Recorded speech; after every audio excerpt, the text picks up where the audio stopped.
Euh, faire une sorte de lien entre le travail que vous avez fait au musée de l'immigration et celui que vous avez initié ici ou influé ici. Quel est le est-ce qu'on peut dire que la langue joue va avoir un rôle positif par rapport à toutes ces questions de cohabitation de personnes venant de différentes parties du monde? Alors, vous avez répondu plus ou moins en évoquant cet humanisme qui est au centre de. Est-ce que vous arrivez à comparer un peu les deux phénomènes? Oui, je pense que il y a plusieurs problèmes en ce moment. De mon point de vue, dans ce qu'on on vit mal aujourd'hui. C'est-à-dire, on a un problème de communication et en général, et un problème de compréhension dans la communication. On parle plus la même langue, en fait. On parle plus. On n'utilise plus les mêmes mots pour dire la même chose. C'est ça. C'est ça. Les mêmes choses ne disent plus n'ont pas les mêmes significations pour chacun aujourd'hui. Moi, je ne sais pas ce que ça veut dire le mot paix pour certains ou le mot amour pour d'autres. Et je crois que ça va aussi par rapport, ça va avec un problème de l'histoire, comment l'histoire est enseignée ou n'est pas enseignée. Et donc, c'est pour cela, vous parlez de l'histoire de l'immigration et les questions de langue. Pour moi, ça se rejoint en fait. Parce que s'il n'y a pas d'immigration, il n'y a pas de rencontre. S'il n'y a pas de rencontre, il n'y a pas de richesse. On n'aurait pas parlé, moi je ne serais pas là en train de parler à une langue qui me permet de communiquer avec vous et qui avait des origines très diverses. Donc, cette immigration est nécessaire pour nous enrichir. Mais pour on puisse nous enrichir, il faut qu'on puisse définir les mots qu'on utilise et nous créer une plateforme, un agora de discussion pour pouvoir construire ensemble notre présent et notre avenir. Je crois qu'on touche là à un point extrêmement important parce on sent bien que notre langue aujourd'hui est triturée et utilisée pour des questions stratégiques. Et on utilise tel mot pour dire autre chose d'une manière volontaire. Et comment un lieu comme la Cité peut peut-être faire ce travail que vous dites de refondation de certains mots, de se mettre d'accord autour d'un vocabulaire, d'une certaine manière. En fait, la cité permet déjà de savoir d'où vient certaines choses, cette langue, quelque part.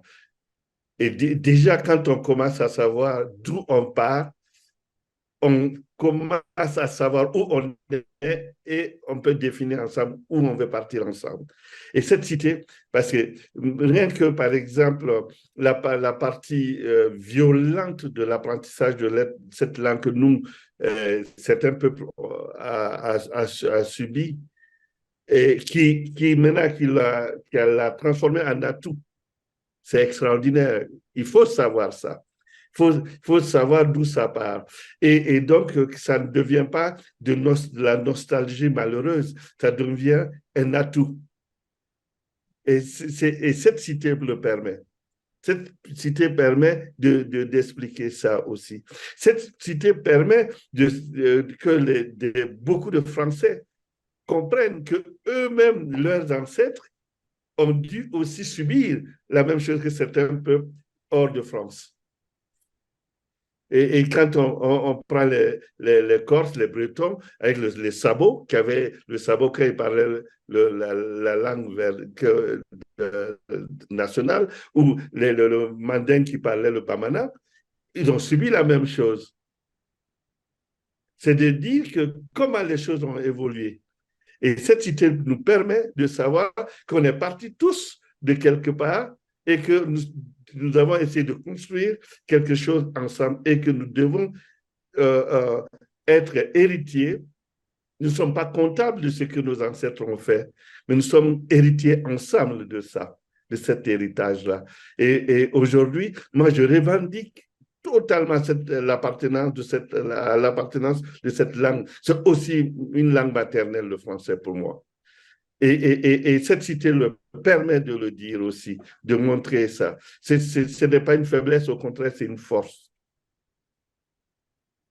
Très beau. Ce qu'il est intéressant parce que cette séance est autour de la question de compter. Ça veut dire c'est une forme de se raconter, de formuler des récits, et parfois dans le compter, on a cet aspect de dire que il faut re-questionner, par exemple. Ça peut être aussi quelque chose qui est un imaginaire, qui n'est pas vrai, et ça peut être très vrai. Parfois, on a eu une autre séance sur la traduction. On pense, on se comprend dans la langue de la diplomatie, dans la langue de droit, dans la langue officielle, mais c'est aussi compter, c'est aussi raconter, par exemple. Et parfois, la chance de compter, c'est on ose à questionner, on ose à s'approprier et à demander aux mots qu'est-ce qu'ils veulent dire et qu'il devient d'un récit d'une personne et individuelle avec un autre auteur. Et ça, c'est assez intéressant. Donc, on ouvre peut-être la science en échangeant avec ces trois intervenants qui, tous les trois, en lien avec Kanté. Donc, Olivier, est-ce que toi, tu veux peut-être introduire les personnes ou est-ce que... Non, je te laisse. Si tu veux, juste avant, je peux... Volontiers. Un tout petit mot pour dire une expérience, parce que nous sommes ici donc, dans ce laboratoire mobile qui circule, où on fait écouter des langues dans toute leur diversité et aussi tout ce qu'il y a commun dans cette diversité. Une chose qui me frappe maintenant depuis quelques mois que ce laboratoire circule, c'est que les personnes qui viennent, qui rentrent dans ce laboratoire, ça peut être le laboratoire, parfois il va au bord d'une rivière et ce sont des pêcheurs qui viennent, parfois on est à côté d'une médiathèque, parfois on est à côté d'un stade de foot ou dans un quartier ou sur une place de marché. Et les gens qui viennent ici, sur la question de la langue, très vite se comptent, ou en tout cas ont envie de se raconter, mais de conter leur histoire. Et dans cette idée de participer à un portrait sonore général, voilà, c'est la langue d'être un des acteurs de cette histoire. Permet ceci. Et de fait, on connaissait, alors en tant que linguiste, on utilise très souvent les contes pour une entrée dans la langue et derrière ça pour une entrée dans une culture, dans une construction sociale.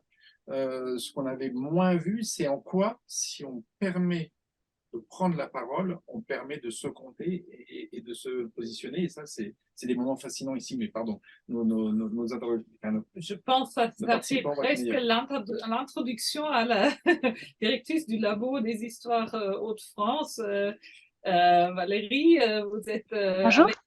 Bonjour, et c'est exactement autour, si j'ai bien compris, d'encouragement des jeunes à écrire et à faire de l'écriture. Donc, je vous invite d'abord de prendre la parole pour après, on va chez Adima Amdane pour la suite.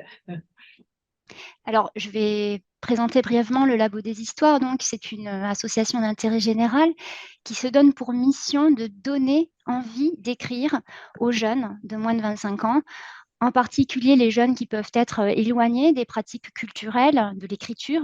Donc, on essaye de démythifier, de désacraliser l'écriture et de dire à tous ces jeunes, mais saisissez-vous des mots, osez, pour reprendre un verbe qui vient d'être utilisé à présent. Donc, on va chercher les jeunes partout où on peut les trouver. Donc, évidemment, on va travailler avec des partenaires du champ scolaire. On va travailler avec des partenaires du champ culturel aussi, les médiathèques, les musées. Beaucoup avec des partenaires du champ social. Donc, on va travailler avec notamment la protection judiciaire de la jeunesse, avec des hôpitaux. On va travailler avec le champ de la jeunesse, donc les centres de loisirs, les centres sociaux. Donc, on va chercher les jeunes partout où ils sont et on va leur proposer des ateliers d'écriture créative. Et donc, pour leur proposer tout ça, on va être accompagné par des auteurs dont les mots sont le métier, le cœur de métier. Et ce sont ces auteurs qui vont animer ces séances, ces ateliers d'écriture. Et je développerai peut-être un peu plus tard tout cela. Mais donc, oui, on est bien dans cette perspective de conter, se raconter. Voilà, et je pense un aspect, on a entendu plusieurs fois cette relation entre mots et corps, entre cette nécessité de se approprier et aussi avoir la légitimité de s'exprimer avec des mots. Et là, il y a l'oralité qui est parfois un peu plus proche et l'écriture qui pèse, et c'est intéressant parce que qui a parlé de se peser le mot, poser le mot, repaiser. Donc, cet acte de donner du poids à la chose, mais qui fait aussi un acte de se réinscrire dans le bon sens du mot. Donc, votre travail est autour de ça et comment cette réactivation, oser se Oui, permettre ce tout processus. à fait. Alors, je vais peut-être, du coup, si j'enchaîne pour présenter le labo, revenir un petit peu sur les fondamentaux d'un atelier d'écriture, parce que vous êtes peut-être familier avec cette pratique, mais ceux qui nous écoutent ne le sont peut-être pas. Donc, ces ateliers d'écriture sont constitués de parties prenantes que sont l'auteur, bien sûr, les jeunes qui sont les participants à l'atelier, la structure qui encadre ces jeunes, puisqu'on travaille plutôt avec des publics qui font déjà partie d'une structure. Et donc, cet atelier va se dérouler en moyenne pendant 1h30, 2 heures. Donc ça dépend vraiment de plein de facteurs. Ça va dépendre des jeunes qu'on a en face de nous, évidemment, en fonction de leur âge, de leur attention. On ne va pas faire durer l'atelier de la même façon. Ça dépend de l'auteur aussi, de son approche, de la thématique abordée. Donc, voilà, là, je vous donne l'atelier type, mais comme on est sur un processus de création artistique, de toute façon, on ne peut pas tout cadrer, on ne peut pas tout définir à l'avance, il y a toujours une part d'inconnu. Et c'est ce qui fait tout l'intérêt de ces ateliers et ce qui fait qu'on va aller vers un processus de création artistique. Donc ça, c'est un petit peu le déroulé. Donc, il va d'abord y avoir un temps de rencontre entre l'auteur et les jeunes, où on va se poser des questions, on va commencer à faire connaissance, on va se mettre en confiance. Et puis très vite, on va rentrer dans quelque chose de plus physique, de plus corporel, on va dire. On va prendre un papier, un crayon. Donc, il n'y a rien de digital dans tout ça ou de numérique. On va commencer par une mise en jambe. On va faire des petits ateliers d'écriture, des petits jeux d'écriture. Et certains auteurs vont même dire, voilà, c'est vraiment un entraînement physique. J'écris presque de façon mécanique, sans réfléchir. Voilà, il y a certains auteurs qui commencent une séance d'atelier d'écriture en disant, voilà, je raconte tout ce que j'ai fait depuis que je me suis levée ce matin. Et ça va vraiment être un exercice où on entraîne le poignet et on commence à écrire, à écrire, à écrire. Au bout de quelques minutes, on s'arrête. Et là, il y a une dimension collective qui s'installe. Donc là, on va basculer dans un système de l'oral, quelque part. Donc, voilà, l'atelier d'écriture, c'est pour faire la notion, enfin le lien avec le conte. Là aussi, c'est important de le dire, l'oral est très présent dans les ateliers d'écriture, puisque la dimension collective est vraiment capitale. Sans cette dimension collective, il n'y a pas de processus de création. En tout cas, pas dans ce cadre-là. Donc, il va y avoir un tour de table où chaque jeune va lire sa production sur la base du volontariat, puisqu'on ne force pas les jeunes à lire, hein, c'est vraiment s'ils en ont envie. Le but aussi, c'est de prendre du plaisir. Donc là aussi, comme le conte, il y a ce côté ludique. Donc chacun, à tour de rôle, va lire sa production. Donc on va s'écouter les uns les autres. Et cet échange collectif va ensuite nourrir le temps suivant d'écriture, où on va replonger chacun, on va dans notre univers personnel, on va recommencer à écrire sur une consigne ou une autre contrainte, un temps un peu plus long, et on va s'inspirer de ce qu'on a pu entendre, des regards qu'il y a pu y avoir, des échanges, de la gestuelle, et on se replonge en écriture. Et ensuite, on rebascule dans un temps collectif. Donc, il y a une forme d'itération comme ça entre les temps individuels et les temps collectifs. Et c'est en ça que je trouve on se rapproche vraiment de cette notion de conte, où on retrouve cette notion à la fois d'oralité, mais aussi de plaisir, de côté ludique. On joue avec les mots. Alors, je crois qu'il y a quand même une différence. Moi, je suis typographe, hein, donc, et je souffre toujours de cette, je dirais, régularité de l'écrit, qui est peut-être exactement l'inverse de ce que l'on demande au conte ou à l'expression orale. On demande qu'elle exprime des choses. Hein. À l'école, il est très clair que celui qui, je dirais, parle comme s'il écrivait, serait considéré comme ennuyeux. Alors, est-ce que cette dimension-là, cette dimension de se dire on va essayer de faire que l'écrit soit dépasse, et je crois que Malraux, pas Malraux, euh, un coup de dé de Mallarmé nous a bien montré la chose, à quel point on peut transformer cette chose-là finalement en une oralité, à partir du moment où on arrête d'être uniquement linéaire, uniquement... voilà. Est-ce que c'est des thèmes que vous travaillez? Oui, tout à fait. En tout cas, ce qui est sûr, c'est qu'on a une autre approche que celle qui est adoptée à l'école. Nous, on va pas du tout s'intéresser à la syntaxe, ou en tout cas pas comme on le fait dans le système scolaire. Donc, la syntaxe, l'orthographe, la grammaire, tout ça, c'est bien le rôle de l'école. Nous, on est vraiment sur l'écriture créative. Donc, on veut sortir de ce carcan, justement. Et ce qui est intéressant dans les ateliers d'écriture, c'est qu'on s'aperçoit que ceux qui finalement prennent le plus souvent la parole, ont le plus envie de s'exprimer, ce ne sont pas du tout les premiers de la classe, ce sont ceux que justement les professeurs entendent le moins souvent. Et c'est ça qui est intéressant quand on intervient dans le milieu scolaire, c'est de voir que les professeurs découvrent leurs élèves sous un nouveau jour qu'ils ne soupçonnaient pas, ou qu'ils soupçonnaient peut-être, mais ces élèves-là n'avaient pas forcément l'opportunité de s'exprimer de cette façon-là.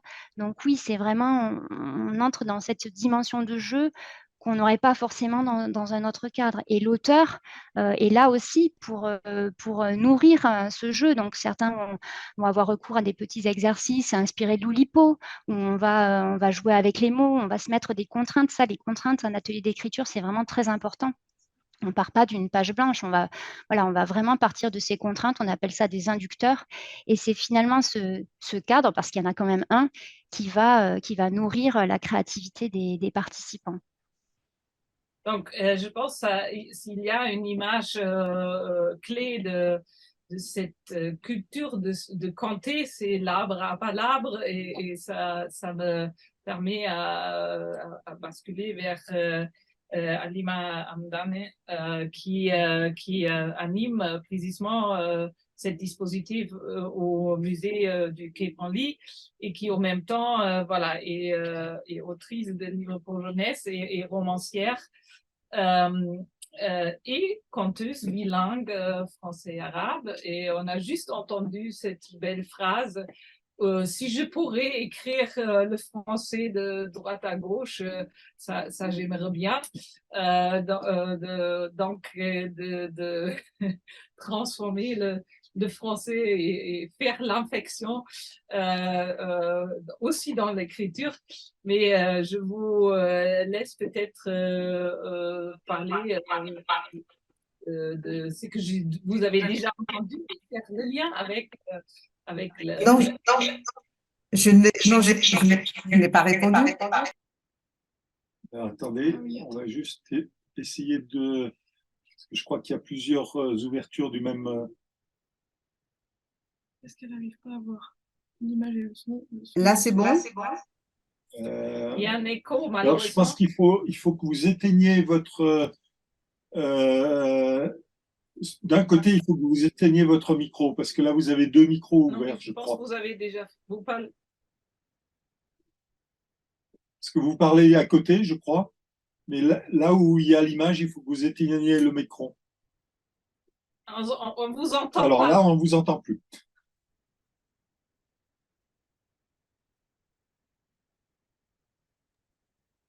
Et là, vous m'entendez?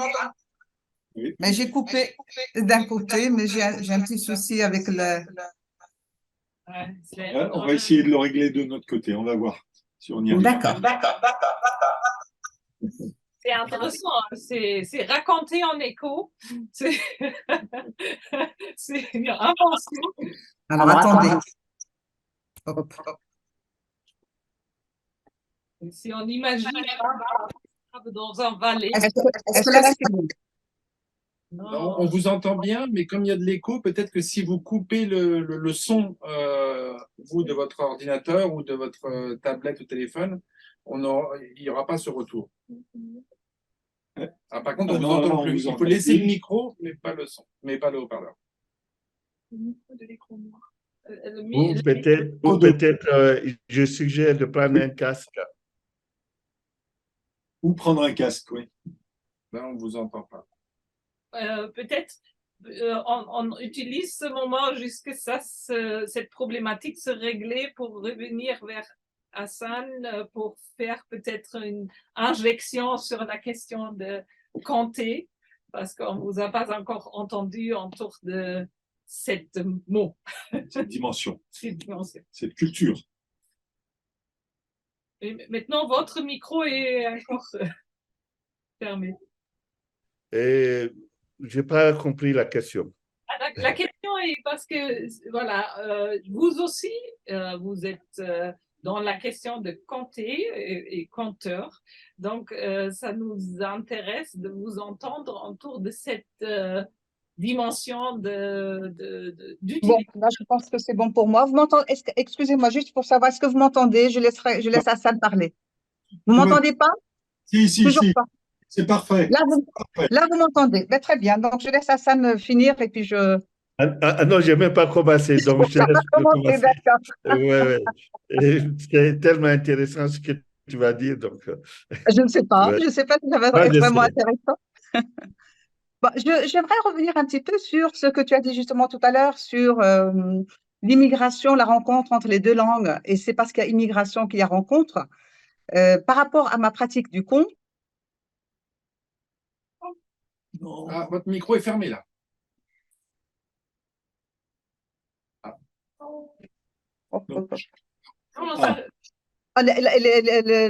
La rencontre, justement, l'immigration nous a apporté une autre langue. Moi, dans ma vie de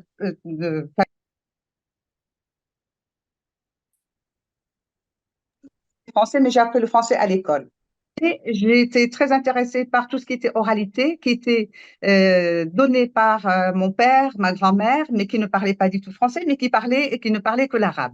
Donc tout ce que j'ai emmagasiné, tout ce que j'entends, tout ce qu'on m'a transmis, je l'ai eu dans ma langue maternelle, parce que l'arabe est ma langue maternelle, le marocain plus précisément.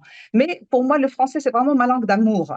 Parce que Hassan dit que oui, il peut dire que la langue française est peut-être aussi une langue, la langue maternelle, mais pour moi, c'est la langue d'amour parce que c'est une langue que j'ai apprise à l'école, que j'ai beaucoup aimée.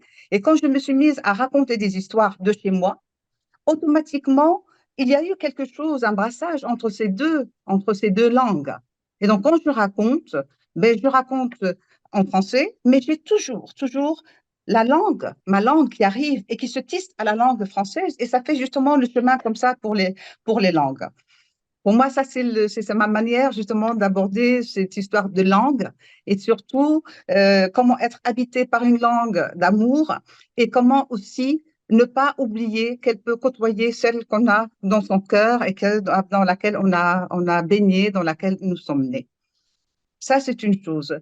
Par rapport au laboratoire dont parlait la dame tout à l'heure, désolée, Le labo des histoires, je précise. voilà, Le labo des histoires. le labo des histoires. Là, vous avez insisté sur l'écriture, mais moi, on fait la même chose justement beaucoup au niveau de l'oralité et on fait pratiquement le même travail, mais il n'y a pas d'écrit. Moi, quand j'anime des ateliers justement de contes, tout est basé sur l'oralité, donc sur le son, sur les sonorités, sur les images, parce que quand on parle justement de contes, on a justement l'imaginaire qui est tout de suite en éveil et qui donne justement des images. Ce sont des images qu'on va essayer justement de traduire au niveau de la langue. Et on n'a pas là un écrivain. On ne s'appuie pas sur un écrit, sur un écrivain connu ou reconnu, mais sur sur justement ce corpus absolument extraordinaire que sont le conte, qui sont les Bien contes sûr. et qui sont dans toutes les langues, dans toutes les cultures. Et justement, ce qui est intéressant, c'est de voir que justement dans ce pot commun à l'humanité tout entière, nous nous racontons exactement les mêmes histoires, d'où justement les répertoires où il y a, si on parle de Cendrillon, on le raconte partout. Et il y a à Oui, chaque bien fois des sûr. versions. Et c'est ça qui est intéressant pour moi. J'ai beaucoup aimé ce que vous avez dit autour justement de la créativité, mais que ce soit l'oralité ou l'écriture, nous avons les mêmes objectifs. Nos Bien sûr. objectifs, c'est justement de développer l'imaginaire, la créativité, de donner justement un outil qui peut être justement un outil au niveau de l'écriture ou au niveau justement de l'oralité. Sachant que par rapport à nos ateliers de contes, je pense qu'il y a des personnes qui sont moins dans la hantise de faire des fautes, les fautes d'orthographe, parce que écrire, surtout moi j'utilise beaucoup le conte pour des personnes qui sont en apprentissage de la langue française, et le premier temps, il n'y a absolument pas d'écrit. Parce que c'est parce que cette peur d'aller vers Bien cette sûr. chose qui est savante. Alors, raconter justement sa journée ou raconter le souvenir d'un conte qu'on a entendu enfant, tout de suite, ça peut être là presque tout de suite, en dehors de, bien sûr, la timidité, le fait d'être confronté au regard des autres. Donc voilà, Bien sûr. Si je peux me permettre, Alima, pour rebondir, effectivement, j'ai parlé d'écriture parce que c'est notre cœur de métier. On propose des oui, ateliers d'écriture aux jeunes. oui, Effectivement, quand on va être sur une proposition de conte, la dimension orale est très présente. oui, Si on travaille avec des tout petits en particulier qui tiennent à peine un stylo, évidemment qu'on ne va pas leur demander d'écrire. On peut faire toute une oui, séance sans écriture écrite. Ça oui, sera une forme d'écriture orale où on va, de oui, toute bien façon, sûr. comme vous le dites, le conte, il est universel et on va retrouver des dénominateurs communs, on va retrouver une structure qui est toujours la même, hein. Il y a des règles qui ont été Exactement, théorisées au siècle exactement. précédent. Enfin, ça suit toujours une structure. Donc, les enfants vont apprendre à structurer un récit, à mémoriser, Mm, à être cohérents. Donc, effectivement, la dimension orale est très présente. mm. Et je dirais aussi, pour compléter dans nos ateliers d'écriture, on va faire aussi appel à des illustrateurs, à des BDistes. Oui, bien Donc là, sûr. je Mm, sors du cadre du conte, mais ce ouais, qui compte mm, effectivement, ce qui compte, c'est un mauvais jeu de mots, mais c'est de ne pas faire peur aux jeunes et de leur dire tout de suite, tu exactement. écris. Ça va Mm, dépendre évidemment ouais, de l'approche. Donc parfois, on ouais, va aborder l'écriture par d'autres biais que sont le dessin, la musique, enfin des choses parfois très éloignées de l'écriture pour les amener ouais, subrepticement petit à petit à écrire. Et en tout cas, d'accord. ce qui est sûr, c'est que Ouais, les fautes d'orthographe, c'est pas grave. On n'est pas à l'école, donc ouais, c'est pas ce qu'on ouais, regarde. Et une fois qu'ils ont bien intégré ça, mm, ils sont décomplexés et puis là, ça y va. bien sûr. Mais là, faut juste vous parlez beaucoup d'enfants. Moi, dans la pratique de l'oralité et du conte en particulier, surtout dans l'apprentissage de la langue, j'ai beaucoup travaillé avec des adultes. Et ça s'applique aussi bien aux adultes parce que les adultes qui n'ont pas, justement, on parlait d'immigration, donc toutes ces personnes qui ont une autre langue et qui arrivent en France et qui sont bien sûr tout de suite amenées à devoir apprendre la langue. Et c'est toujours très, très compliqué parce que les personnes ont toujours très peur de cette langue qu'on ne connaît pas et dans laquelle il faut s'exprimer. Et le fait d'arriver par le biais du conte, je trouve que ça apporte quelque chose dans la mesure où ils sont adultes, ils ont une langue, ils ont des structures grammaticales, ils ont plein de choses, mais devant justement l'inconnu, parce qu'une langue, justement, c'est une inconnue, on plonge tout de suite et tout de suite on se met dans le bain et on va capter des phrases par-ci, par-là, on va répéter, mais il y a des gens qui sont complètement paralysés, complètement figés. Et là, justement, et là aussi, moi, je triche aussi un petit peu avec les images. Parce que je peux même, en m'adressant à des adultes, arriver avec des histoires très simples et arriver avec des images. Parce que il y a déjà, la langue n'est pas là pour pouvoir communiquer, donc on communique à partir des images, ne serait-ce que de montrer un arbre et de le nommer, de mettre un enfant, de le nommer, puis après l'action se fait. Et Et l'apprentissage se fait justement, donc on arrive à des résultats et donc de toute façon, nous parlons de la même chose. Sauf que là, il y a aussi cette dimension, ça peut toucher aussi toutes ces personnes qui sont adultes, qui viennent d'ailleurs et qui sont justement dans l'obligation d'apprendre la langue. Et justement, dans ces contes, puisque vous inventez aussi, est-ce qu'il faut Oui. faire des préfectures de la police? Est-ce qu'il faut faire des contes? Est-ce qu'il faut faire des contes contextuels qui mettent en situation ces moments très difficiles dans lesquels se retrouvent ces personnes qui ne maîtrisent pas la langue de l'administration, par exemple, qui ne maîtrisent Oui. pas Mais moi, je dirais que dans le conte, tout a été déjà dit, tout est traité dans les contes. Dans les contes, on peut trouver vraiment de toutes les thématiques et toutes les problématiques actuelles. Il suffit de bien choisir les contes. Mais tout a déjà été dit et fait par rapport à justement les angoisses, la peur, le fait de partir et de tout laisser derrière soi, le fait d'être coupé de tout, le fait de perdre sa famille, de perdre son bien, d'être toujours dans un travail de se reconstruire, se reconnecter à d'autres choses. Et donc, vraiment, dans les contes, on trouve tout. Et il y a des contes vraiment très simples et qui peuvent justement parler aux uns et aux autres. On n'a pas vraiment besoin de recréer ou d'aller chercher dans l'actualité des choses. On va vraiment, à partir de choses que j'ai entendues enfant, de choses que je connais, de choses que j'ai lues, je peux vraiment arriver avec un petit conte qui peut être d'actualité alors qu'il est vraiment très, très ancien. Ce qu'il est intéressant, je pense, et les contes permettent ça. Il y a aussi un silence. Il y a ce qui n'est pas dit et ça constitue aussi ce qui est dit. Ça veut dire c'est l'imaginaire comment on dit, qui est provoqué par ce qu'on raconte. Ouais. Et là, on peut aussi commencer parce qu'il y a souvent la poésie là-dedans. Il y a l'introduction à un troisième lieu, par exemple. On peut se projeter dedans. Mais aussi dans ces moments de silence qui donnent aussi une force à être remplie. Ça, c'est voilà, ça, je pense, c'est une chose qui est importante et qui fait part de Carmignan, je pense aussi. C'est très... Pardon. Non, je vous laisse. Non, c'est juste pour dire que quand on fait des formations justement avec les nouveaux conteurs, les gens qui viennent pour des initiations justement à l'art de compter, la première chose que je dis, c'est que les silences sont aussi importants que la parole.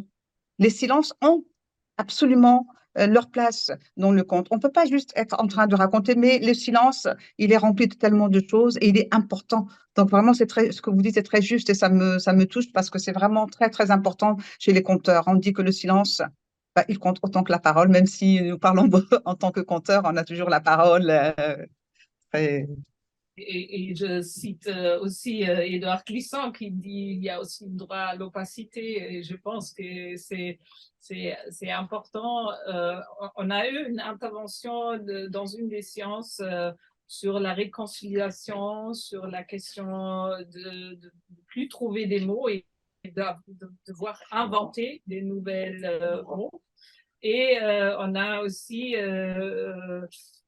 cette question d'une pédopsychiatre qui a parlé aussi de la non-légitimité. Comme vous avez dit, on a parfois une langue maternelle qui traite les questions à la maison, qui sert autour de cuisine, autour des relations. Et elle est parfois dévalorisée parce qu'elle n'a pas le même seuil de réflexion, ce qui est officiellement dit et qui fait qu'on la cache. Mais c'est un savoir relationnel dans cette langue intime, familiale, qui peut-être est très important qu'elle revient dans ce contenu sociétal et qu'on ne la cache pas au lieu on la valorise, même si elle doit encore être traduite dans cette autre langue, parce qu'elle est parfois avec des enfants et des familles polyglottes, elle est encore conservée dans une autre langue. Est-ce que ça, cette traduction, compter et traduire en même temps, est-ce que ça, c'est voilà, c'est un enjeu. Et est-ce qu'il y a des mots qui restent dans la logique des intraduisibles, qui restent dans leur langue comme des containers de savoir et qui rentrent aussi dans cette autre langue? Parce qu'on a ça, on a beaucoup de mots intraduisibles qui enrichissent cette autre langue dans laquelle on s'accueille.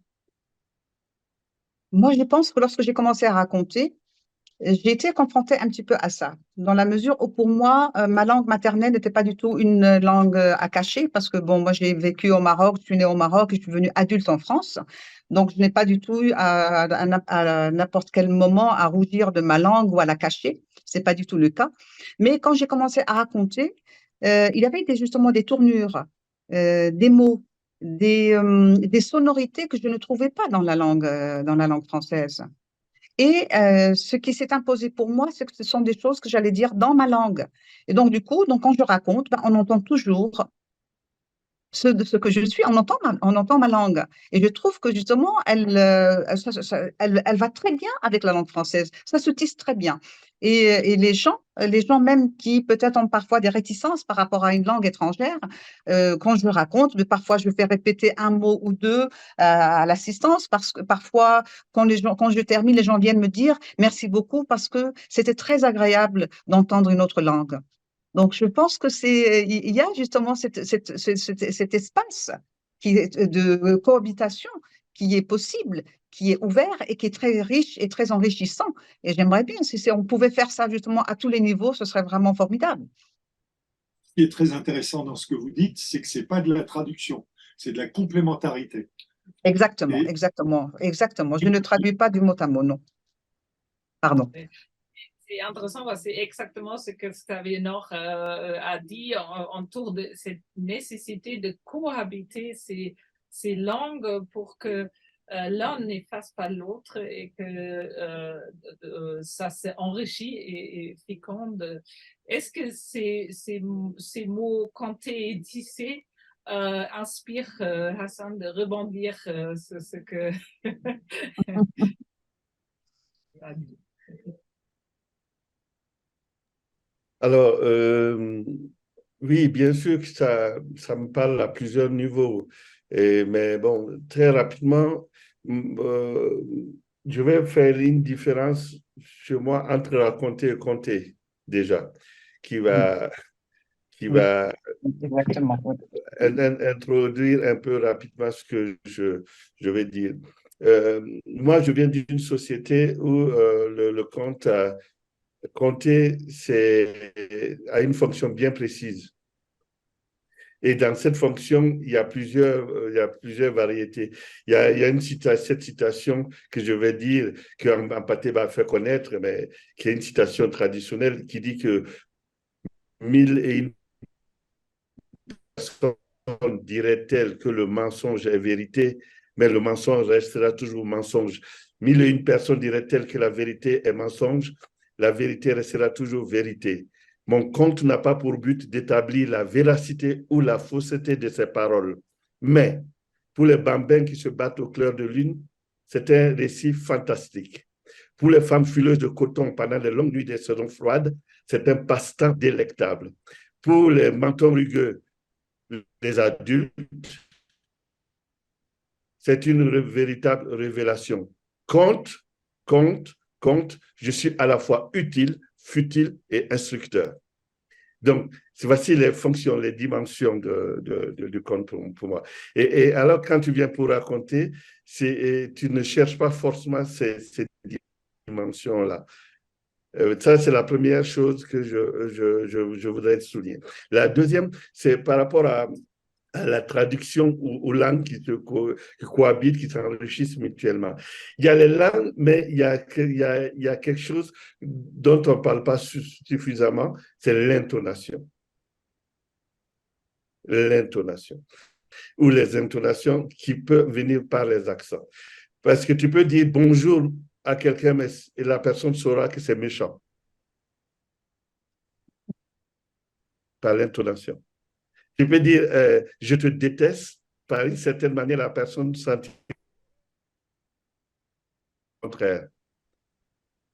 Donc, dans la narration, c'est quelque chose de très important. Donc, deux fois, on n'a pas besoin qu'on comprenne les mots pour comprendre ce qu'on veut véhiculer comme message, comme situation. Et ça, c'est très, très, très riche aussi dans le moment de compter. Voilà ce que je peux dire rapidement. Merci beaucoup. Je pense, Olivier, sur tous, parce que là, on touche aussi, encore une fois, à la sonorité. Et voilà, on a parlé de cette importance d'entendre aussi des sonorités différentes pour la question cognitive. Peut-être Oui, il y a deux choses qui m'ont fasciné dans ces très belles interventions. Sur la question de la sonorité, un élément très simple.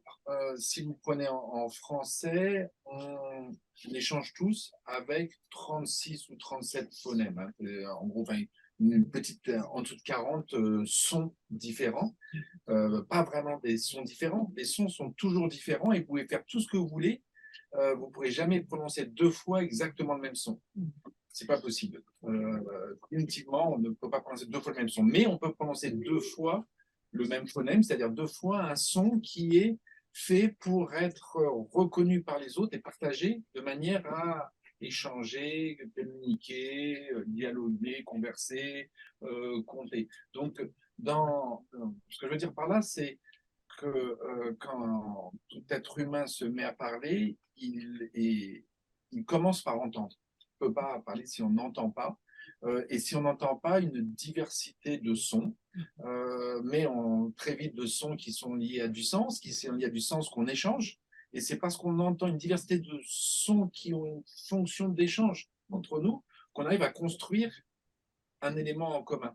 Alors, dans cet élément en commun, le deuxième point qui me fascine dans ce que j'ai entendu, c'est à quel point on voit bien que quand on l'aborde du côté du conte, du plaisir, on est obligé de passer une barrière qui est la faute n'est pas grave.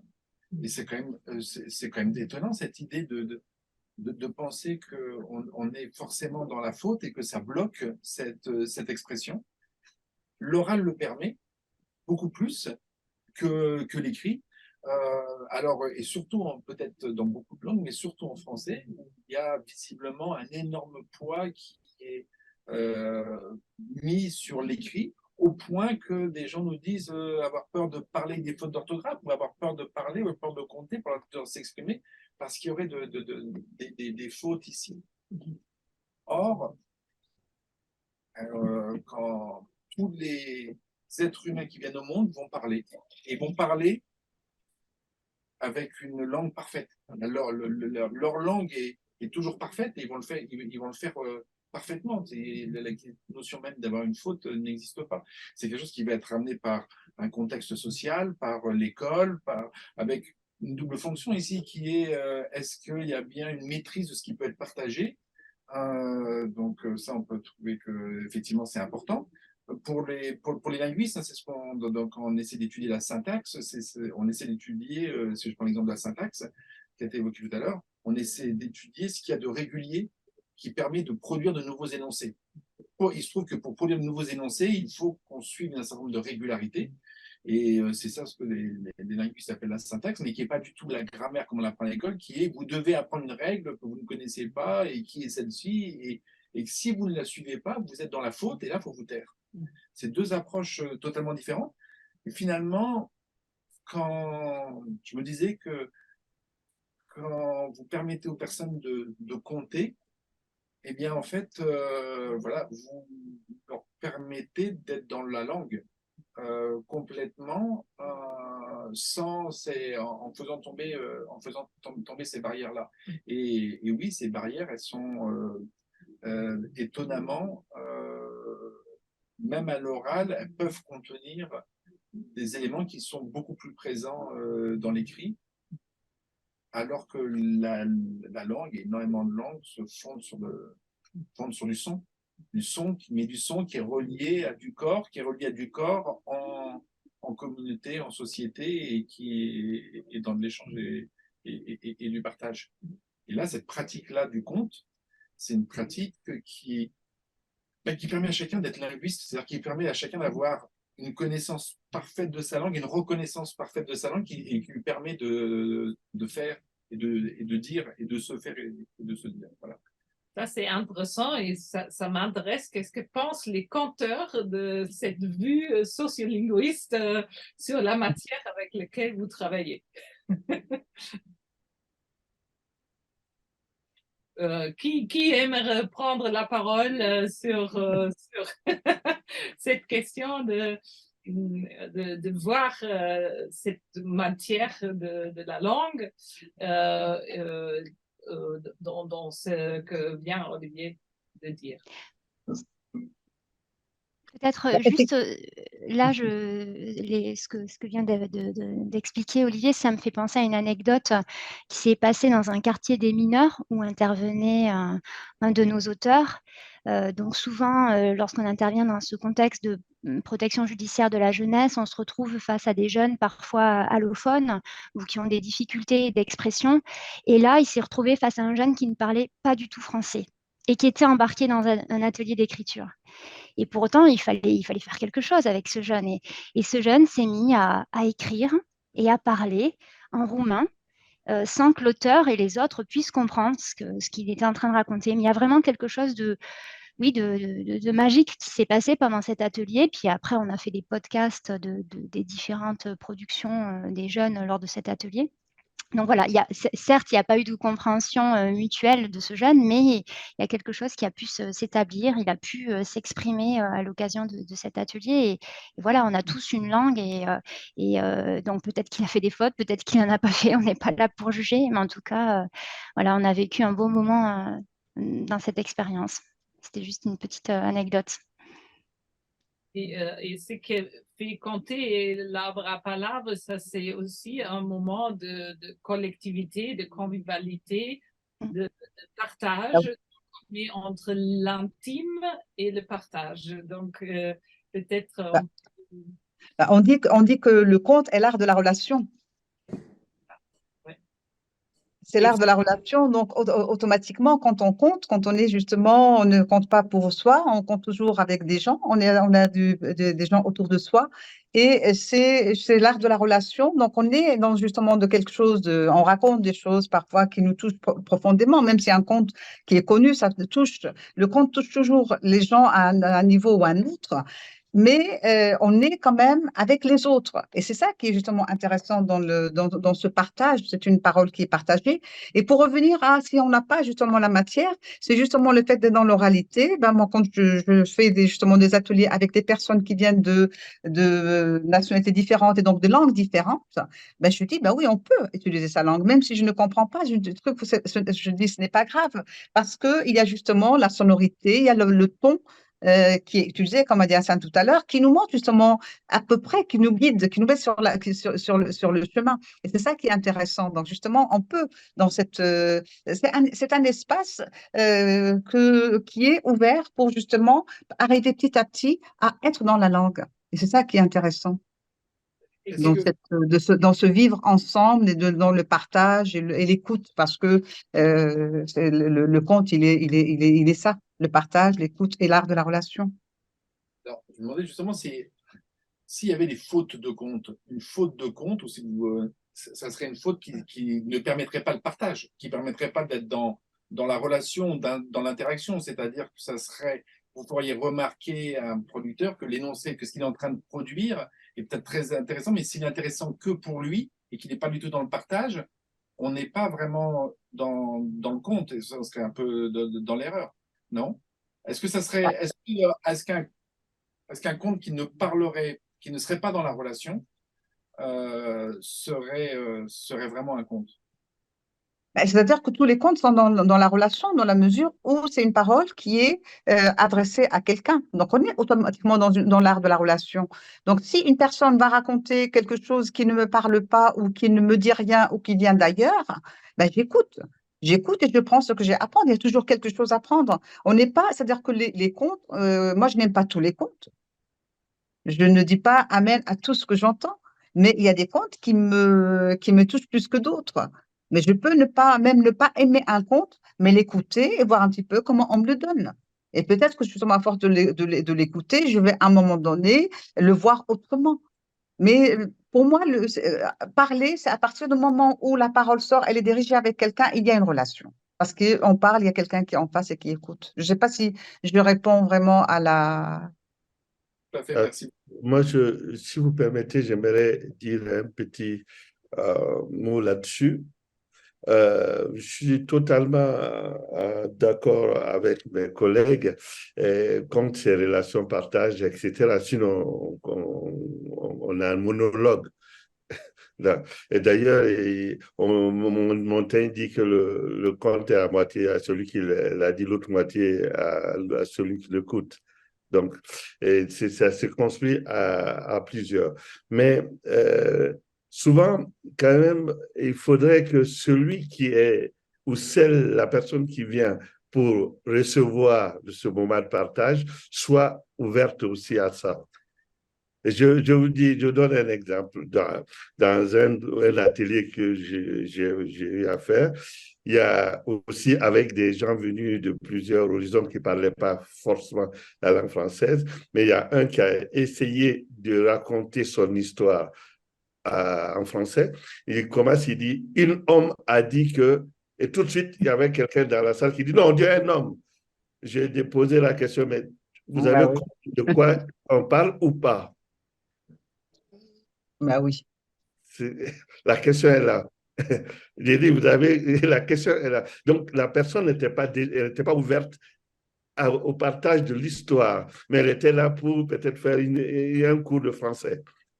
C'est ça la différence aussi quand on est dans le conte et quand on veut travailler. Est-ce que c'est faire dire le français d'une certaine manière ou c'est de faire entendre, comprendre une histoire qu'on veut partager? C'est toute ça la nuance pour moi dans le conte. Pense que je dis souvent que c'est la force productive des malentendus ou du faute, parce qu'il y a une force productive là-dedans, parce que comme c'est pas vraiment correct, on écoute beaucoup plus et à redéfinir qu'est-ce qui est correct, on entend et on essaye de comprendre et faire une cohésion entre ce qu'il est dit et ce qui veut être dit.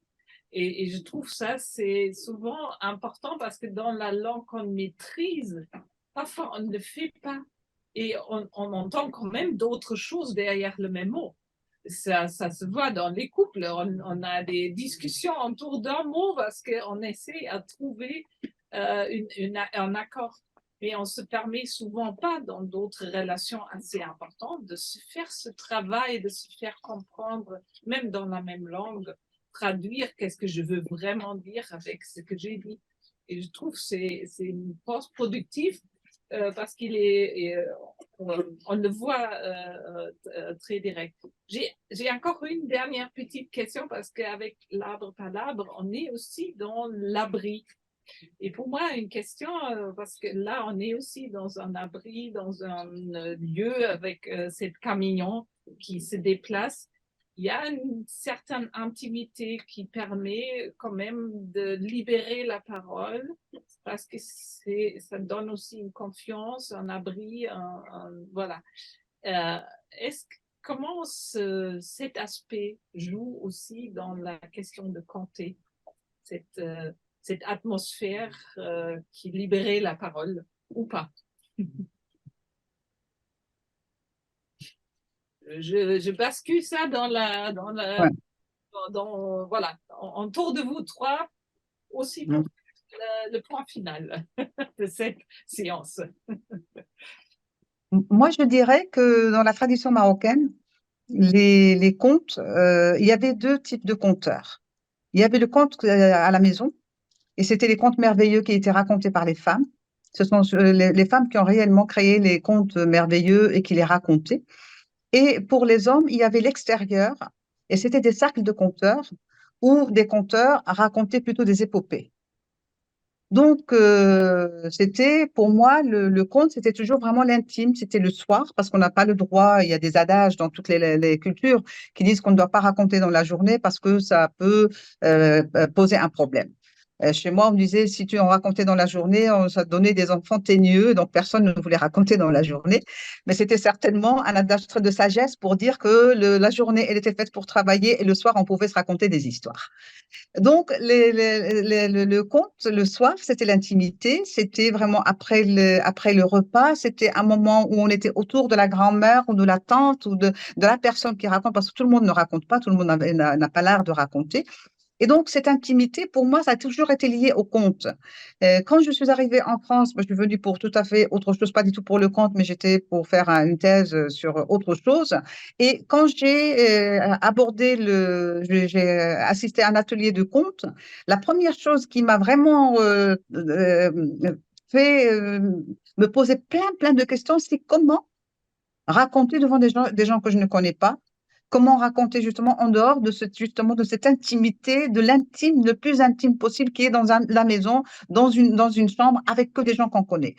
Donc, moi, j'ai eu du mal les premiers temps à me dire qu'on peut raconter à des salles entières, dans des théâtres, des choses comme ça. Donc, voilà. Bon, moi, c'est juste le sentiment que j'ai par rapport à cette intimité.